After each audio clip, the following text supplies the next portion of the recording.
بسم اللہ الرحمن الرحیم۔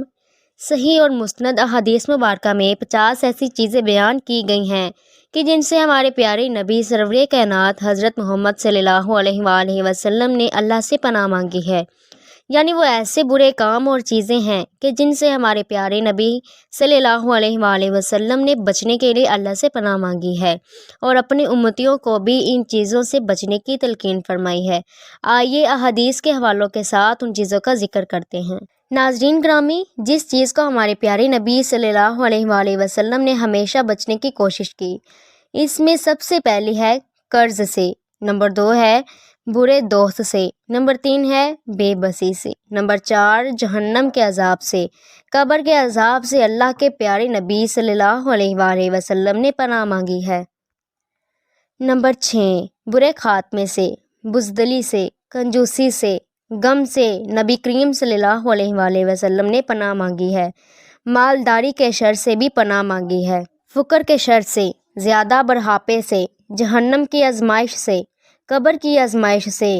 شیطان مردود سے پناہ مانگی ہے، محتاجی کی آزمائش سے، دجال کے فتنے سے، زندگی اور موت کے فتنے سے نبی کریم صلی اللہ علیہ وآلہ وسلم نے پناہ مانگی ہے، نعمت کے زائل ہونے سے، نمبر 20 اللہ کی ناراضی کے تمام کاموں سے، عافیت کے پلٹ جانے سے، ظلم کرنے اور ظلم ہونے پر، ذلت سے، اس علم سے جو فائدہ نہ دے، اس دعا سے جو سنی نہ جائے، اس سے ہمارے پیارے نبی صلی اللہ علیہ وآلہ وسلم نے پناہ مانگی ہے، اس دل سے جو ڈرے نہیں، اس نفس سے جو سیر نہ ہو، برے اخلاق سے، برے اعمال سے، بری خواہشات سے، بری بیماریوں سے، آزمائشوں کی مشقت سے، سماعت کے شر سے، بصارت کے شر سے، زبان کے شر سے ہمارے پیارے نبی صلی اللہ علیہ وآلہ وسلم نے اللہ پاک سے پناہ مانگی ہے، دل کے شر سے، بری خواہشیں کے شر سے، بدبختی لاحق ہونے سے، دشمن کی خوشی سے، اونچی جگہ گرنے سے، کسی چیز کے نیچے آنے سے، جلنے سے، ڈوبنے سے، موت کے وقت شیطان کے بہکاوے سے، برے دن سے، بری رات سے اللہ کے پیارے نبی صلی اللہ علیہ وآلہ وسلم نے پناہ مانگی ہے، برے لمحات سے، دشمن کے غلبے سے، ہر اس قول و عمل سے جو جہنم سے قریب کرے،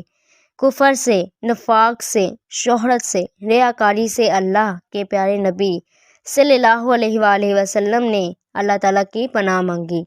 حضور صلی اللہ علیہ وآلہ وسلم اللہ کے نبی اور رسول ہیں، آپ کو اللہ نے معصوم پیدا فرمایا ہے،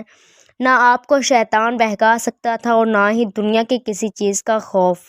آپ نے امت کی تعلیم کے لیے دعائیں مانگ کر امت کو سکھایا کہ ان چیزوں سے پناہ مانگیں۔ اے اللہ، ہم ہر اس چیز سے تیری پناہ مانگتے ہیں جس سے تیرے پیارے حبیب صلی اللہ علیہ وآلہ وسلم نے پناہ مانگی ہے۔